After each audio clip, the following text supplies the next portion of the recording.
Hello, everyone. So my name is Griffin. I'm founder of Pupil Progress. We're here with another, I suppose, session that we're calling Chats with Pupil Progress. Someone asked me the other day, what is it and why are you doing it? And the way that I described it was quite simply, we're a tracking and monitoring software, but I come across people on LinkedIn and in our network and our connections that are expert in supporting schools in a way that I feel we just need to amplify and share, and it evokes a great discussion. We've already had a conversation with Matt Hyde here, the founder of Elephant Counselling, with his experiences. So we're going to do another brief introduction in case you didn't catch the first session. Obviously, you can go back and watch the other session as well. So Matt, a little introduction, please, who you are, what you do, and then we can get on to this topic of supporting our young people with exam stress, because we've got this mock series at the moment that's either just been had or some schools are going into it, but we've definitely got that preparation to the big tamale as we know it in the summer period. So Matt, a little bit about you would be wonderful. Yeah, hi Brett, thanks for the invitation again. Matt Hyde, now working as a psychotherapist, a counsellor at Elephant Counselling. Previously, before that, I was a teacher, leader, consultant in education. Worked predominantly in an all-boys comprehensive school in Hastings. And then when I moved back down to Devon, which is where I'm counselling now, did lots of supply and got lots of different experiences in lots of different schools. And yeah, retrained, now counselling, Brett. Yeah, and I mean, the reason why I connected with Matt very specifically is I was particularly impressed with the fact that you've got not only that skill set that can actually really support young people as a counsellor, because you train as a counsellor and then started applying it to where your passion is, which is education, but you've also got that wonderful insight as to what a teacher, head of department, senior leader has been through and have seen whole cohorts through.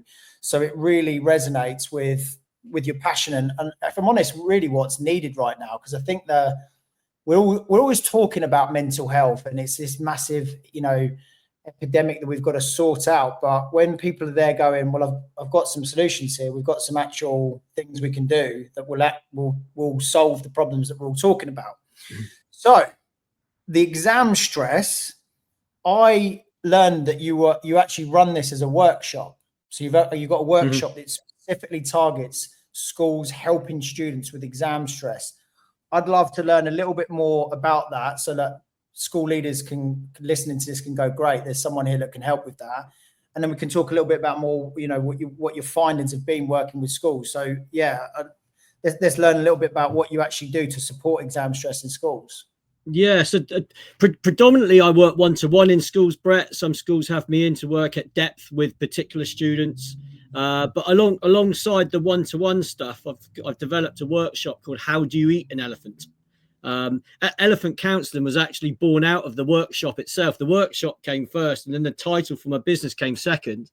And everybody needs a Dave in their life, Brett. And my Dave does my website and all my branding and bits and bobs. He's amazing. And he kind of said, don't introduce yourself twice. How about How Do You Eat an Elephant, your workshop, but why don't you call yourself Elephant Counselling? So it's kind of workshop led the business, which was a great thing. But the workshop itself is called How Do You Eat an Elephant, which gives kids the idea of, how would you, if an elephant was brought over to you and you were asked to eat it all, what would your tactic be? And it goes down some different ideas. We brainstorm. The kids are brilliant. There's never a workshop that I've done where it's come up with a brand new answer. But ultimately, it's about to try and get the kids to break it down into smaller parts. So we've got this big exam season about to loom. Everyone knows how important it is. Everyone knows how stressful, and we'll talk about stress in a minute. But breaking it down into smaller bite-sized chunks, breaking it down possibly into the things that you're already doing well, and your stress is coming from the things that aren't going so well, but it's not the whole thing. But if we look to try and break this whole exam stress down into smaller parts, identify them, then we've got half a chance of breaking down into what we need to be successful. Yeah, I mean, what I love is the fact that you're actually targeting well, I'm not just saying that the pun intended, but you're hitting the elephant in the room, right? Is got everyone knows it's coming, everyone's talking about it, but no one's really going, okay, what do we do other than in tutor time check if everyone's okay? Yeah. And actually we need the reason for this conversation is we need a strategy around it in schools. And if you actually understand, because you're leading on it, it would be great to understand, okay, what is that strategy? We know it's stressful. We know it's this big thing. I've written down here, because we talked at last session, we talked a lot about overwhelm. And I'll come on to it at some point. My daughter really experienced this when she was doing her A-levels, summer just gone. And exactly what you're talking about here, when you actually break it down and start just to deconstruct it a bit, and then it's not just this massive thing that you just can't deal with, which eventually just kind of makes you pop, right? Yeah. So with these sessions, what do we start to unpick as what is overwhelming? And then what are the things that you started to say, well, I know works when we support kids in helping it think about it in this way, or we actually physically do X, and then we learn that kids go, oh, actually, it's not too bad. Yeah. So this session itself is it's not identifying that some schools do this brilliantly well already. So that for those schools that are doing this fantastically well, this isn't a sucking eggs thing. This is almost kind of celebratory, congratulatory on what you're already doing. There may well be some of these things that schools aren't doing that, in my experience, are helpful if they're implemented at some point in time. So this isn't kind of, you must do it like this. There may be some bits that might fit, and there might be some bits going, he's talking a load of bloody rubbish, that wouldn't work at ours. So that's really cool as well. And I think the notion of finding what works best for your clientele, for your students, for your teachers, for your parents, that's the aim of all of this. It's finding what works, and we'll get into that in a bit more depth as well as we go through. But it's the playful ramping up of, look, it's happening this summer. This is for real. This isn't mock. This is serious sort of time. So understanding that there's a little bit of kickback to ramping it up, but not unnecessarily too much to make people scared, right? So I've always worked in schools that have had an exam countdown. So I've written it down. As of today, there are 81 calendar days left before the first public exam on Thursday, the 8th of May. And if you take out half term, if you take out Easter, if you take out weekends, Brett, that's 42 school days between now and the first public exam in May. So you can have a bit of fun with that. You can say, look, there's not much time. And for the kids that, and again, are you stressed or are you not stressed as a kid? There are kids here that are not stressed. So we've not got to reach out to everybody. We're just reaching out here to the kids that are struggling with this a little bit. Yes. So you will have in your communities, you will have kids that are not stressed, and that is fine. Not everybody has to be. So you've got kids in the not stressed bracket of they simply don't care. They simply don't need exams for what they're going to go on to, or they're super double confident that they'll just need to get the grades that they need to get, and that won't be a problem at all. So they're not aspiring for the 9s and the 8s. They only need 5s to get into where they need to go. They've got that already. So if you are one of those people that is not stressed about your exams as you sit here watching this, or if you've got school kids in your schools that aren't stressed, leave them to not be. Don't panic them.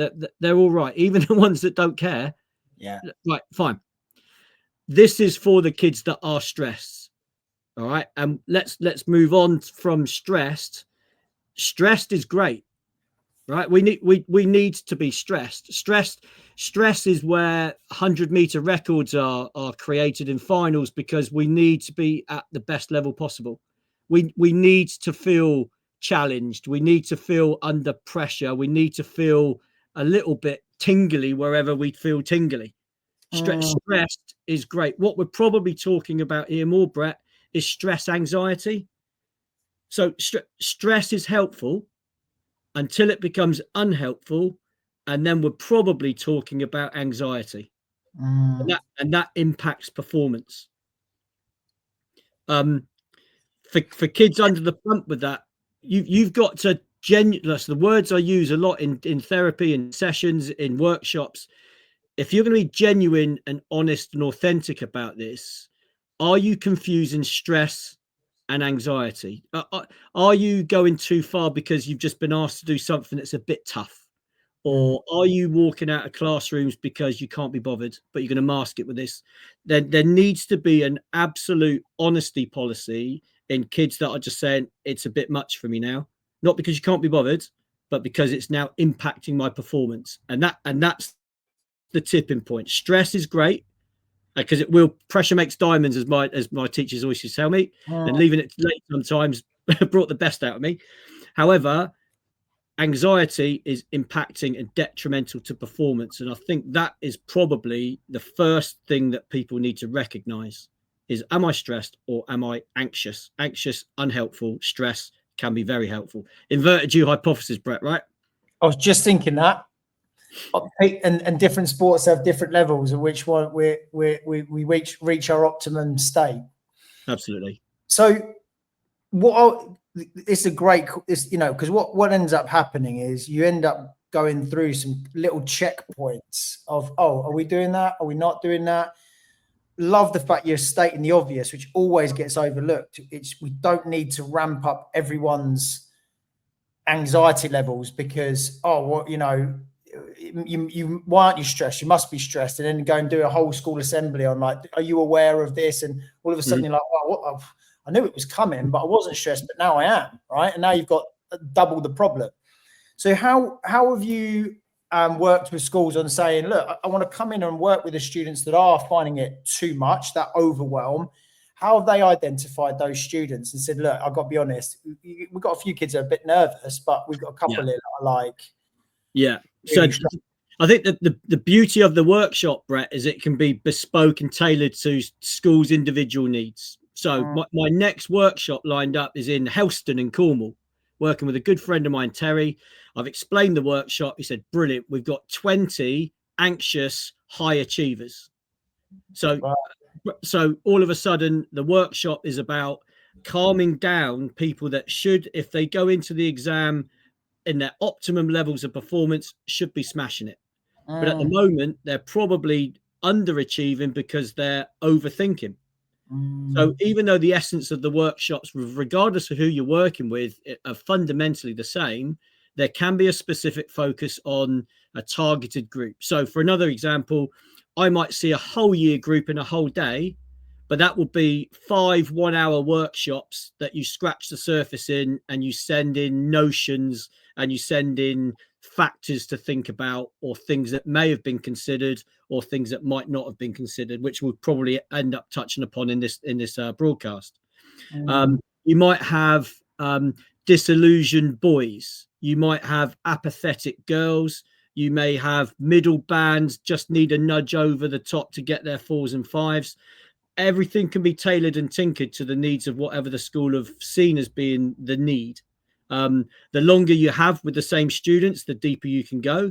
The less time you have with larger numbers, you can get the message across to a whole year group in a day, but you'll probably just be scratching. And that's what I mean about the first thing we said here, is that I might be talking to people that aren't stressed anyway.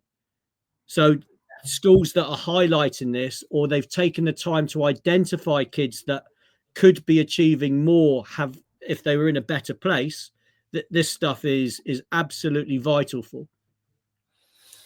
So I've got a question actually, which is, I love it because, again, what we don't want to do is go in and go, oh my God, everyone needs to be stressed. And then we've got a plan because you are now stressed and anxious. So, and I'll also like the fact that communicating to students to say, if you're a bit, because, there is good stress and there's bad stress, and the stress that starts to become anxiety. Yeah. My question for you, actually, what could schools do now to help support students that are a bit stressed? I know it's coming, but we get enough either information or bit of strategy behind how we communicate with them, which stops them tipping into anxiety, right? Because you can have kids that are going to be, I don't know, like, failure to my parents is not an option, or I've got this internal fear of failure, or what. And you for example, there's a great example, that group of students. What can we say to schools to say, there might be a few that develop anxiety, even though with a bit of this might stop that happening? Yeah. So it baffles me a little bit, Brett, that this topic comes up around February half term, because it gives us, what we said, 81 calendar days or 42 school days before we have to put pen to paper. So the schools that really get this may well have had a workshop in year 10 or certainly before Christmas in year 11.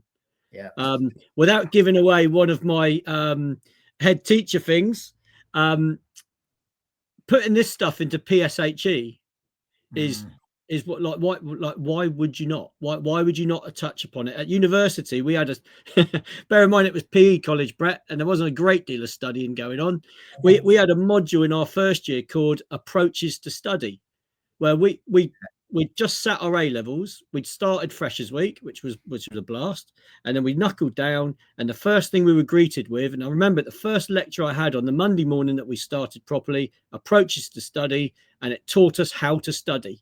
At university, having gone through 11 years of secondary education and 3 years of A levels for me, but I was being told how to study for the first time, like being shown how to study. Now I know some schools do that. Fantastic, keep doing it because it's the way forwards. Not all schools say, "Look, well done with the study," and your post-it notes are all over the place. Your book's immaculate. You got your highlighters. You found what works for you. And not all schools are addressing, yeah, but I can't remember anything because I go to jelly when I sit down in front of an exam desk. Well, if and I know the schools, the outcomes in terms of the importance of grades, it's massive for schools' success and school headline figures and how schools are good with the grade outputs, but they're irrelevant if you can't get your kids to the exam hall in tip-top shape. Forget all your intervention, forget all your revision sessions, forget all your outstanding teaching. If you've got a wobbly kid that knows everything, then they'll probably come out with a grade that suggests that they didn't really know a great deal. But if you've got a kid that knows quite a bit, but they arrive in there in tip-top condition, they may be plucking answers that they never realized they knew to be able to answer the questions and get grades above where they should be. So it goes hand in hand. It has to go hand in hand. But unfortunately, the input of knowledge is so high on schools' registers these days that this well-being stuff, the stuff that can be overlooked, is just not being recognized at all. I'm talking anonymity. Obviously, I won't say what school or who it is. I'm talking to a student at the moment who is 7s all day long. Everything's a 4 at the moment and 3s because they're just really worked up about what if it goes wrong. And it's kind of, if it's not addressed and if it's not supported or scaffolded or whatever word you want to chuck in there, if she hasn't got a metaphorical arm around her saying, "Look, you got this," then those 7s will be 3s or 4s. Do you know what? It's really, you got this broad topic, which is just like exam stress, preparation for exams. But then when you actually really unpick it, so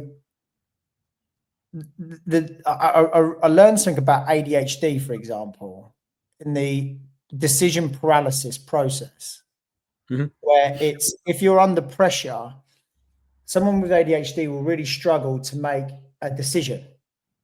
Yep. Now, if you don't know that about yourself, but also haven't got someone to say, right, in the exam, you're going to have to make a decision. You're going to have to read 2 questions and you're going to have to pick one.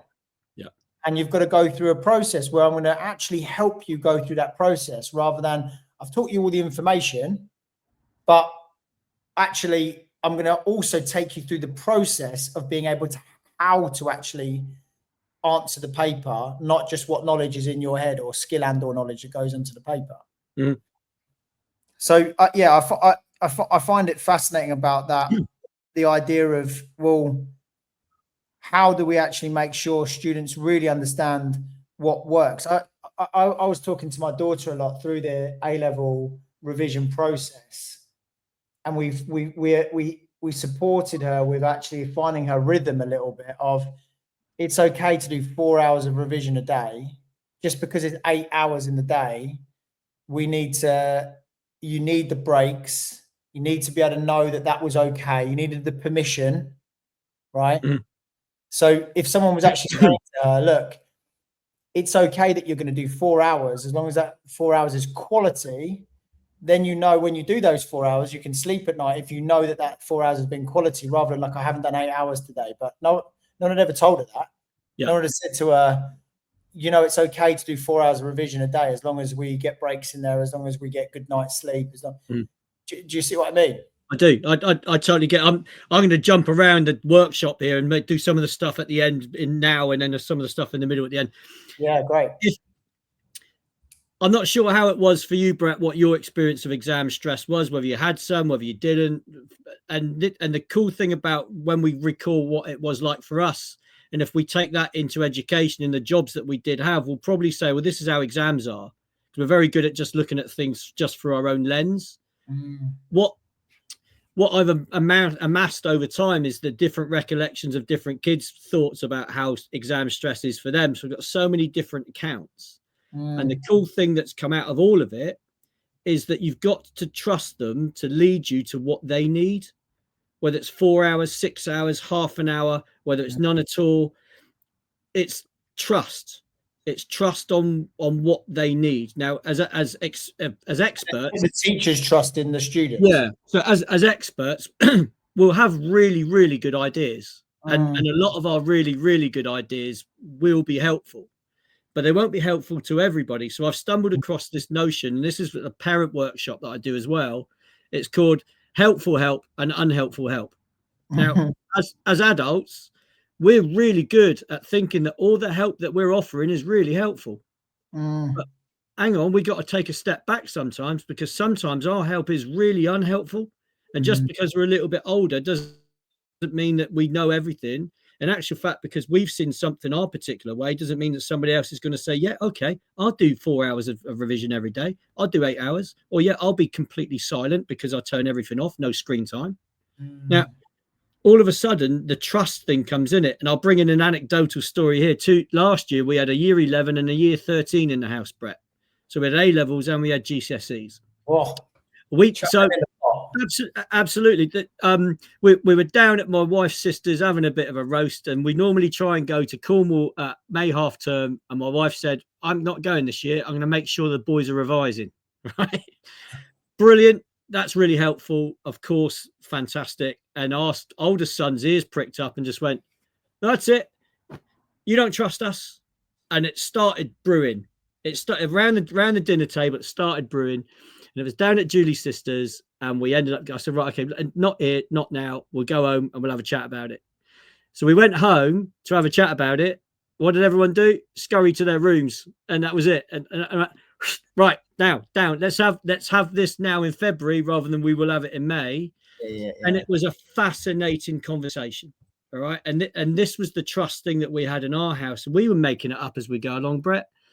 What we came across was the fact that they didn't want to be snooped on. They didn't want to be hovered over. They didn't want the close supervision. In fact, let us crack on with it, and that will be that. And I'm stood there going, that's outstanding. That's fantastic. And then you want it to be great, and you want to supervise. You want to make sure they're on it. But Jack then just said, look, he said, sometimes I like a game of FIFA. You know, sometimes you will come up the stairs and you will see me on my computer. And if I fail my exams, and he said, which I don't intend to, it won't be because I played FIFA, because FIFA helps. And all of these things where, you know, is knocking on the door every 10 minutes. In some houses, that'll be really, really helpful, because some kids need that little cuddle to say, look, we're still here. We're downstairs. Do you need any help? Cup of tea, not a cup of tea. And that constant reassurance. In other houses, they just want to be left. They want to be. They want to do it in their rooms rather than do it downstairs on the kitchen table. Some kids would prefer down on the kitchen table because they're not isolated and they're not alone. Some kids will just smash it out for hours. Some kids will do half an hour and then have a game of Fortnite. They'll do 20 minutes and then they'll have a little bit of a walk around. The absolute essence, not just for schools, and we've stripped into home here straight away, which is fantastic. Yeah, I love it. Parents and teachers alike have to have that genuine trust over, if a kid is asking just to be left alone, you got to do it. If they're asking for a cup of tea every half an hour, you got to do it. You know, if they're asking for 2 weeks in the Maldives, Brett, probably they might have to lower their expectations. But genuine, honest, and authentic kids asking for exactly what they need in order for them to benefit from stress and anxiety being raised if it's stress or reduced if it's anxiety. What do you want and what do you need? Ask for it, get it, but ask for it really nicely. And there, and for me, the workshop has been born out of all of that. The one-to-one client work has been born out of all of that. The consultancy stuff I'm doing with schools about how do we do all of this sort of stuff is born out of that. And it will differ from year group to year group to year group. But the standard approach you've got to it is that it will be flexible. It has to be. It's not a one size fits all. There needs to be lots of option. There needs to be lots of choice. There needs to be lots of buy-in. There needs to be lots of, like, for example, schools that embrace failure as a possible outcome are going to do this really, really well. And it's not popping aspiration bubbles. It's not kind of saying, look, manana, everyone, look, do what you want. If you fail, it's all right. Some kids will be doing that anyway. They will learn next year that, bloody hell, if I put a shift in last year, I wouldn't be doing retakes this year. So that there needs to be that realization. But the juxtaposition of all this, Brett, is I know that schools need grades and grades at all costs at some points. But what's really counterproductive sometimes is you're turning kids off. Kids that might have given it a go are just sacking it off. Kids that will do quite well aren't doing so well because it's been ramped up so much they're nervous, and then you're just left with your natural attainers because they're the only ones that are left. Your high flyers that are stressed are underachieving. Your kids that you're squeezing into a square peg and there's only a round hole, they're binning it off and they're going to do retakes at college. It's just this wholesome journey that you just say, what do you want? What do you need? How can you get it? Who do you need to ask? And then get it nicely. All of this optional stuff starts to become really, really fruitful. Do you know what? I love you talk. I love the fact you're talking about the home life as well, because it's so critical. Oh, essential. And you know what? I completely agree, by the way, because I've just kind of threw out that 4 hours of revision but what really marries with what you're saying is I know my daughter really well. And the one thing I knew about my daughter was that I could feel her really tipping into that dark place, that real anxious place. Like, what does life look like that if I don't do well in these exams, right? Versus like, oh, it'll be fine. And I'm like, she was like, I'm really worried. I'm not, it's like she was getting really bad migraines, like bad migraines, right? And a lot of my conversation was around permission. You've got to understand the adults here are giving you permission to run this how it best suits you, right? And I love you're talking about this because it was like, how do you want to get through your day? Because I'm not going to lie, the 2 months in the run up to it, you get your exam schedule, the exam anxiety ramps up because it's like, oh, it's happening, right? How is it you're going to get a productive day, but you're going to have permission that you're doing it in a way that doesn't make you feel stressed that it's not working? Started talking and saying, and that's where the 4 hours came from. I said, look, get a good night's sleep, wake up because I said to her, look, if you don't wake up till 11 o'clock in the morning, it's better that you slept really well, because then you're going to be able to, rather than setting your alarm for 7 a.m. So she's like, yeah, sometimes, Dad, I'm so tired, I don't wake up until 11. I'm okay, great. You've had a good night's sleep then give yourself some breakfast, have the coffee, have whatever, then start revising at 11:30, quarter to 12, right? And then this whole word permission came in that allowed her to go, oh, okay. And then she's like, I'm a bit of a night owl. I'm not tired in the evening. And okay, great. We'll do your revision then. Because some people say, don't revise past 6:30. And then so she got into her rhythm because it was like, oh, I've got permission to run this myself. But the crazy thing about it is I often talk to her because I said, like I was saying, I was worried about her. this will not define your life. So what I need you to understand is, let's just go worst case scenario, sweetheart. You get 2 U's and an E. I can tell you there's a plan and a life after that. Let's talk about that. Let's talk about 2 U's and an E. Because 1, I will always pick up the phone. 2, everyone in your family is going to always pick up the phone. And 3, you've already done some apprenticeships and stuff like that. You'll be able to find a company that you'll be able to work for. You can decide if you want to resit your A levels. There is a life past what you think is the catastrophe, right? Yeah. So it's like, I suppose in short, sometimes I get really passionate and waffling on, but as in, it's great that you're talking about the personalization of it and not like you should do X, Y, and Z. It's I think what we said right at the start, Brett, what we clarified like immediately is that this live stream is probably for the kids that are caring about it. They are considering it. They would like to get grades. It's going to be helpful for them. There are going to be kids that aren't stressed, and this isn't for them. This is for the kids that are probably stressed, tipping onto anxiety.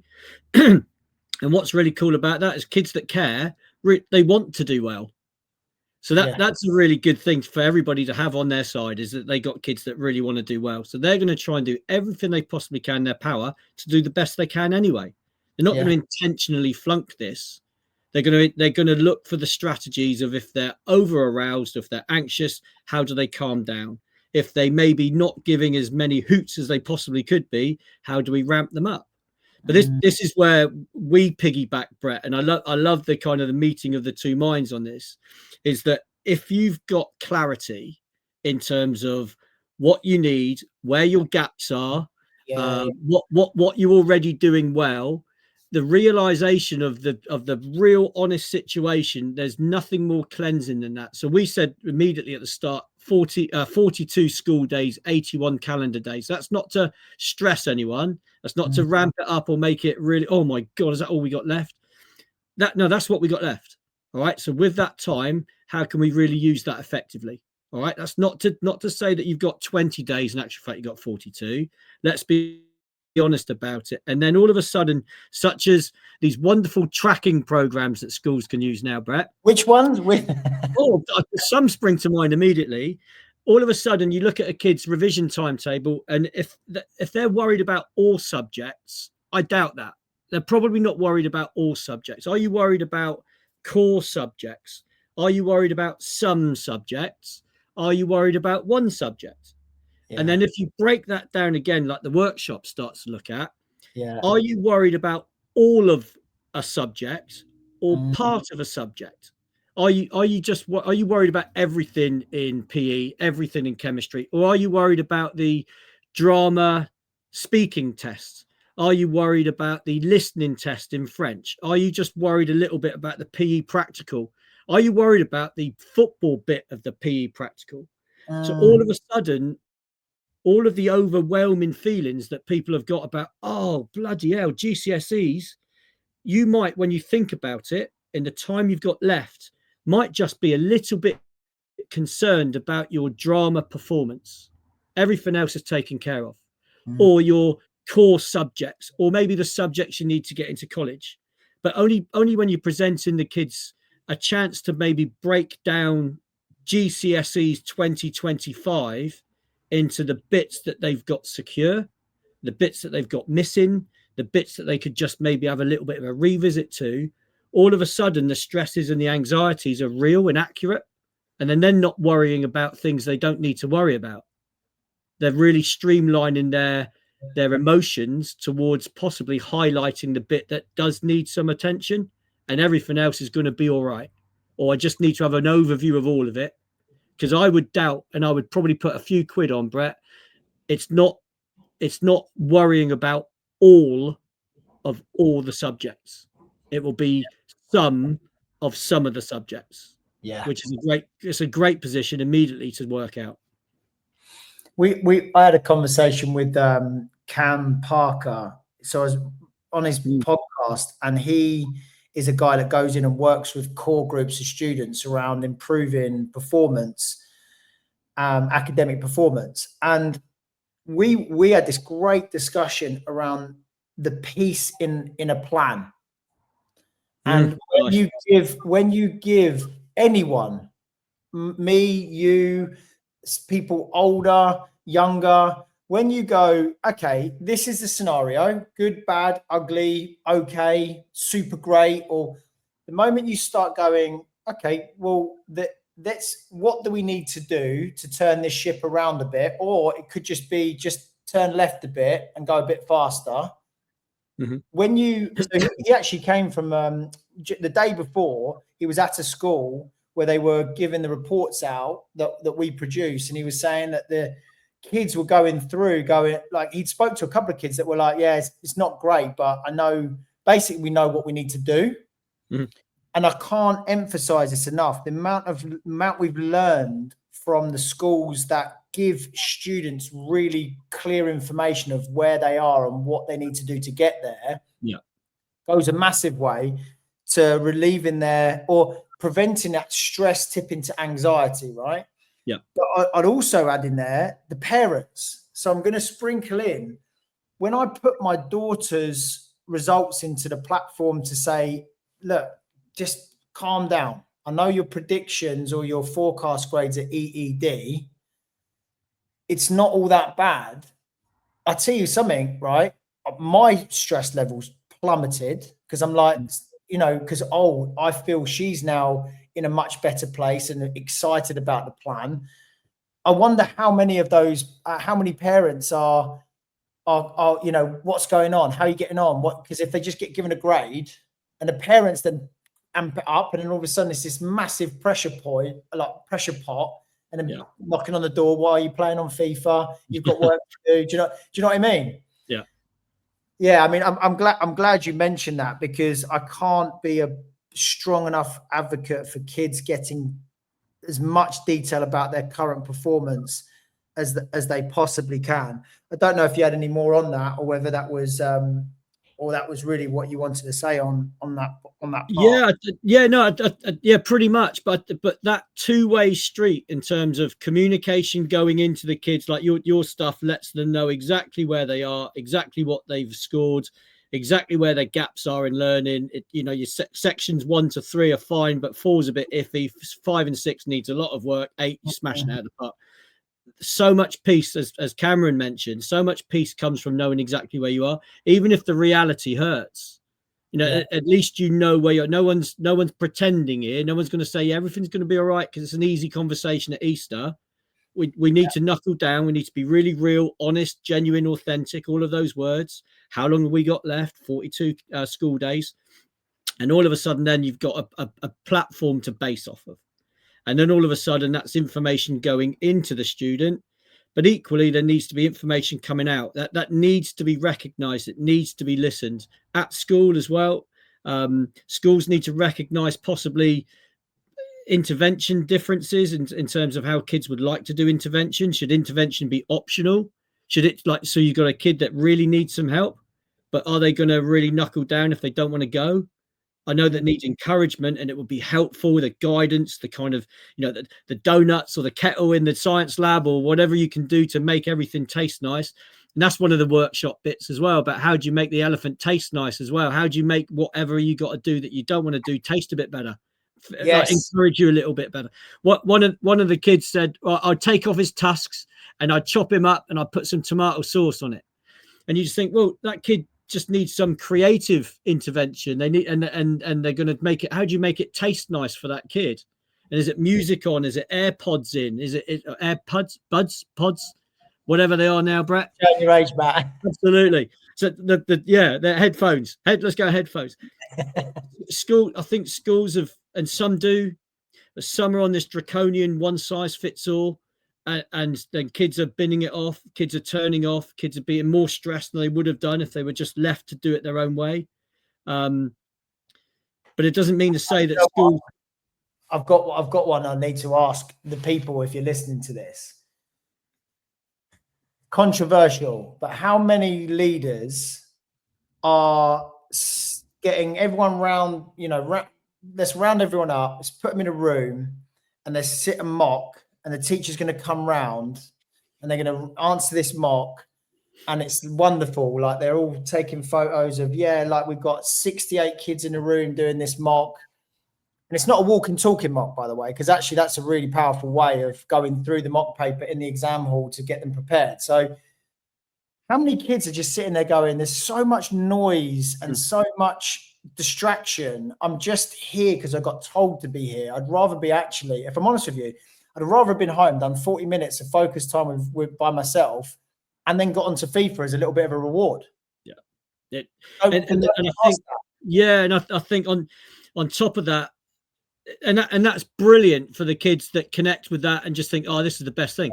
Absolutely. And because an adult has come up with this idea, Brett, and a few of them have liked it, they've gone, helpful help. That's really, really helpful help. But you got how many kids sat in there going, no, it's incredibly unhelpful help, actually. Yeah. And so that option to be able to do that thing slightly differently would be really helpful. But then there needs to be that nice conversation, both sides, going, okay, well, you're not going to do it here. Or if you can do your best here, we understand that you could do something somewhere else as well. And all of a sudden you go down the rabbit hole of being really waffly and let's just let them do all what they want. And everyone just do it. I'm not saying that. I'm saying there needs to be a recognition that it's not a one size fits all thing. If we want the kids to do the best they possibly can in an exam, they've got to arrive like an Olympic athlete would for their Olympic final, to be able to do the best they possibly can. And their training is revision. How can they regurgitate the knowledge that's been put into them as relaxed and as most comfortable as they can when they sit an exam in an exam hall in the summer? And that's it. I couldn't agree more. And I really love this discussion about tailoring intervention. I mean, I had some frightening experiences where I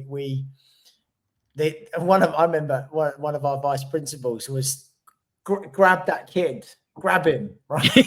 That's a true story, right? Grab him. And I was just like, listen, this is insane. These kids are trying to escape. Right? And I'm using the word escape. Yeah. And it became like an SLT meeting discussion around how do we stop kids escaping? And I said, are we actually using the word? And I swear to God, I didn't grab anyone, by the way, FYI.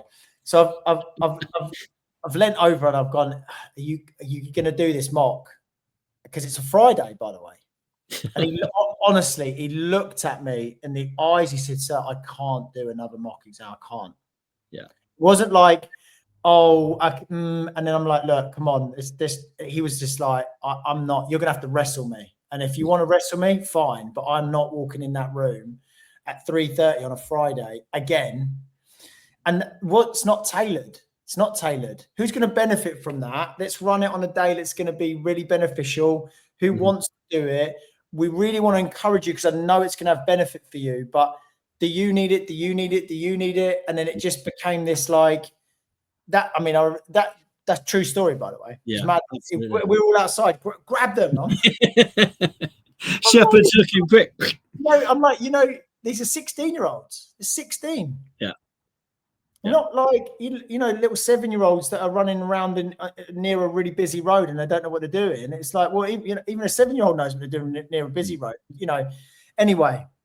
What's brilliant, Brett, is exactly, and this isn't a one size fits all, everybody should do everything anyway. It's kind of, if you've got a robust school community and they will arrive and they will learn and they will line up and they will sit and they want to learn and they're just sponges and there's no dysfunction, rattle it out. You can afford to do that. But then again, in those scenarios where they're robust and people just learn and there's pressure to learn and pressure to get grades, their focus can more be on, but let's just relax. So you can relax on that kind of stuff. On the flip side of it, if you've got kids that are bucking against it and they don't want it and they're not going to attend, there has to be that trust or that notion that failure is a possible outcome for you to not stress as a school community about that as well. Do you know what? I love the trust comes back to me, and the reason why the trust come back to me is because I know there's a lot of schools that really delay the what do you call it? Study leave. Now I remember. This is that you're at school and you kind of like study leave is 6 weeks before the exams because I just want you revising. Yeah. Now, a lot of schools now, like, they're going to do nothing. Right. Yeah. Well, actually, what I did, I was like, Reese, what you up to? I'm doing 4 or 5 hours this morning, and then I'm going to go, and then I'm meeting my dad, and then, okay. And then it's like, do you remember Schwan or James? James, what are you doing? Oh, yeah. Well, James isn't doing any revision, but he's done very well for himself now anyway. But you actually then realise you're like, oh, I've got to get on with some revision. Like, yeah. I'm by myself. Mum and dad at work. Yeah. So if I want to, I can just sit in the house and do nothing all day. But the realization yourself as a 16-year-old is like, well, that's not going to serve anyone other than me badly. Yeah. You then start revising because you're like, now there's the odd person that didn't do much, and there's a few lads that we had that went on to play pro football that did virtually anything around their A levels, but they went on and did very well in football. But at the end of the day, you knew that I wasn't good enough to be going on to doing well in football. So you're like, it's wonderful you're playing tennis today, but at the end of the day, I haven't got a pro contract, so I need to roll my sleeves up and do some work, right? Yeah. So I love the fact that we're actually drilling back down to, we do need to apply a bit of trust here, that they've got to go out into the world and make some decisions as a human being and as an adult very shortly, by the way, because most of the kids that are sitting these exams, they're only about a year and a half away, if not less, from being a legal adult. Yeah. And what's really good about that, Brett, as well, is if we focus on what we're talking about here, we're talking about kids that are exam anxious, and the exam anxious care, and the exam anxious want to succeed. I'd absolutely no ways about that. The kid that you're stopping escaping probably doesn't care. And if you did hook him into a revision session, he's probably not going to do anything while he's in there. Or she. So, or make it worse for the people that do want to. For sure. And what we are saying is that schools don't stop doing your intervention. Don't stop laying on what would be really helpful. Don't stop setting your science on a Wednesday after school. And if anybody that cares and would like to and would be benefiting from your teacher inputting some science, more than welcome. Knock your socks off. Come on in. I've got the kettle on and some donuts, or help yourself to some pizza on the way out. Soften it. Make it really tasty. Do what you need to do. Don't stop doing that. But what we're saying is that the resistance from the kids that don't care, don't want to be there, don't need a grade, whatever they're going to go on to do next year, it doesn't require grades. It's optional. And the notion of failure being a possible outcome is just floated in your year group of year 11. And if you fail, or if you do not pass, no one's going to think badly of you. You'll think about it next year when you could have put a shift in year 11, and now you have to take retakes when your mates are in town if you've gone to college.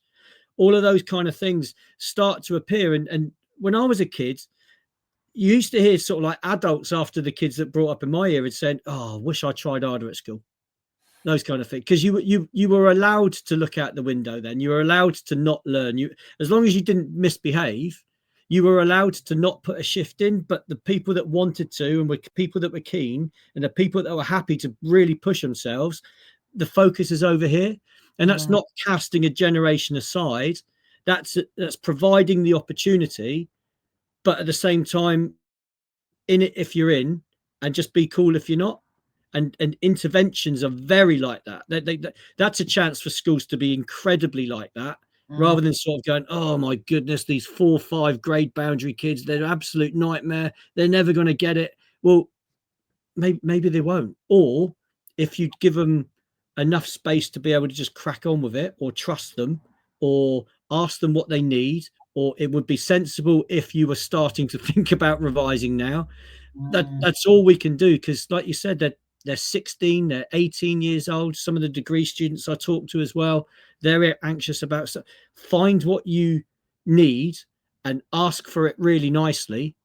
And again, because we're talking about the kids that are stressed or anxious, because they do care, they do want to pass, they do want to do as well as they possibly can, and given that scope and that trust to do so, they probably will.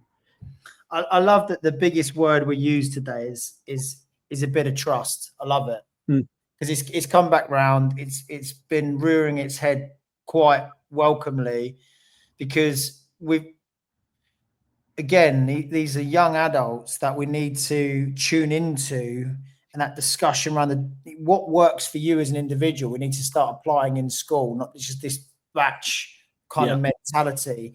I do like to leave with a simple question, because this is an education discussion. What is it that you would do if you were a head teacher? Give me one thing that if you were a head teacher, what would you do tomorrow, knowing what you know now about supporting schools with your workshop, How to Eat an Elephant? What would it be? Yeah. So first, when you give me 3, Brett, I normally come up with 5, and I try and wangle it a little bit. I was talking to the exams lady at the school I work at. Yeah. And one of the things, and this isn't feasible unless we got millions of pounds, purpose-built exam halls would be fantastic. Like with everything like feng shui and no sharp corners, and it'll all be a bit round and all that. And we worked out that from the experience that we've got in the school I'm working in, if we could design an exam hall that I think it was about 750 meters wide and about 8 meters deep, nobody would have to sit at the front. So you just have one row at the back of people that just could sit beside each other, and there would be a spare row in front, because then everyone's at the back. Yeah. Because location of exam seat is a big thing. I'm sure the people listening and watching this will know there's kids heading for breakout rooms. Middle, Brett, is not a nice place for a lot of kids. If you're an exam middle, we're starting to hotspot places where they would prefer to be sat, and it's not just alphabetical now. Kids like a corner, kids like a wall, kids like the back. Nobody likes to be at the front.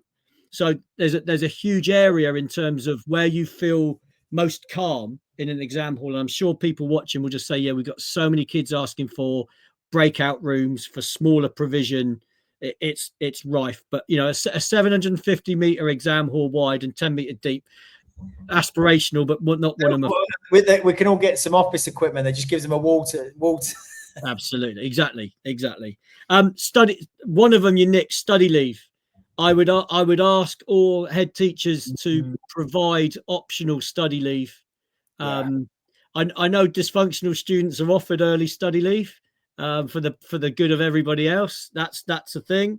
But May half term, right? Okay, or from halfway between May half term and Easter, year 11s.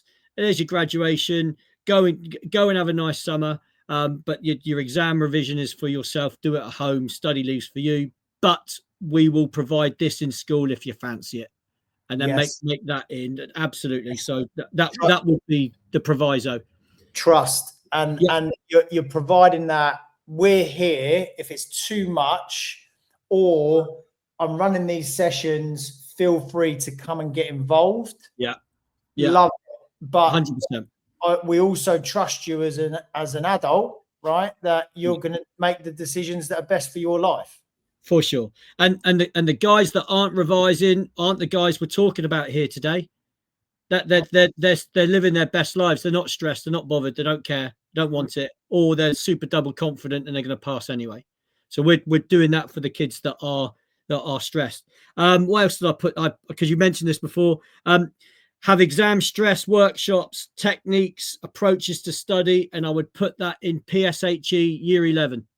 Yes. From September of year 11, have designated approaches to study modules of this is what's coming, this is how it's going to be.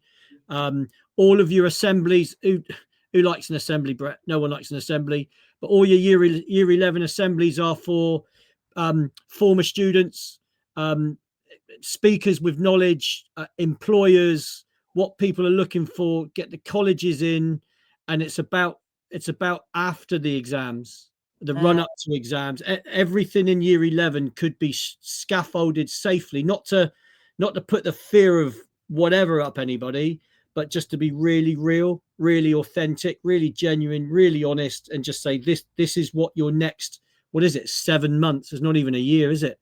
What your next 7 months are going to be like. Good luck, and this is what we can do. What I like about that as well is you've got someone going, you know what, if you're really worried about your performance in the exams, we've got a whole 20 kids that we took on that have got great practical skills and wasn't predicated on their exam results. Now, some schools might be like, whoa, they're just gonna get lazy. Well, actually, no, maybe they'll just relax a bit, enjoy the process a bit more. Maybe they'll do better than they've ever were going to do because they're not so stressed out about the life ends after the exams. Yeah, absolutely. Yeah, I love that. And it kind of goes nicely into my third point, Brett, is for schools to embrace failure as a potential outcome. And say, look, you know, a little bit like say, look, just don't be sort of pinning everything that you've got in terms of these GCSE grades, and bring your speakers in, bring the kids that didn't quite pass or the kids that tried but didn't quite get there, and the ramifications of maybe sort of like being let on a course at your college or your next sixth form provider, but then you have to spend 2 hours a week doing your English retake or your maths retake, or you didn't get onto your level 3 course because you didn't quite make it. So it's going to cost you time, isn't it? It's going to cost you 12 months, maybe 2 years. It's not going to cost you anything more than that. Just then you're not going to be studying with your cohort. You'll be a year behind, or you'll have to catch up, or you'll have to choose something different. But I think if that's floated as a notion, not to scare, not to put the fear up at everybody, but just to make it a really real possible outcome, sprinkle on the trust, sprinkle on the options, sprinkle on breaking everything down into, okay, right, I understand what I'm working with now. How do I do all of this sort of stuff? You've got not a scramble at Easter, but you've got a really real, honest, authentic year 11 where people are working to what they need to get in a supported way that's built on trust and independence. I couldn't agree more. I mean, one of my very best friends, we became really, really good friends because he failed really to do what he wanted to get as results to be able to do what he wanted to do, which is go to university. So he actually had to resit the year. We became really close friends with him. And then, I mean, he's absolutely flying in life now, but what he had that wake up, he was like, right, we can't be doing this again. Yeah. I mean, I've come to terms with doing it again, but I can't be doing it again a third time. So, but probably one of the greatest life lessons he's ever had, which is what are you going to do? You didn't really do much. What are you going to do? Yeah. Oh, I need to sort it out. Okay, great. Well, welcome to being an adult, right? Yeah. Matt, listen, I've absolutely loved talking to you. It's always a great conversation, and you know, I'm hoping there's some real value for people listening on this. The advice that you're giving from someone who I know your expertise is great. And actually, do you know what? I know you don't work in that world of advice. It's just sharing. So the sharing is first class. Matt Hyde, Elephant Counselling. You'll be able to find Matt Hyde at tell us the website, Matt, so that it simply is www.elephantcounselling.co.uk. The student workshop's called How Do You Eat an Elephant? There's a page on the website that says about that. For any teachers that are stressed about it, there's a workshop called the Sunday Belly Club. So have a little click on that. That's for staff in schools and business. But yeah, it's lovely thing to be able to do, Brett, because you just see it from lots of different angles, not just got to get grades for me because I'm a teacher. I'm looking at it from a parent. I'm looking at it from a student myself that didn't get school first time around either.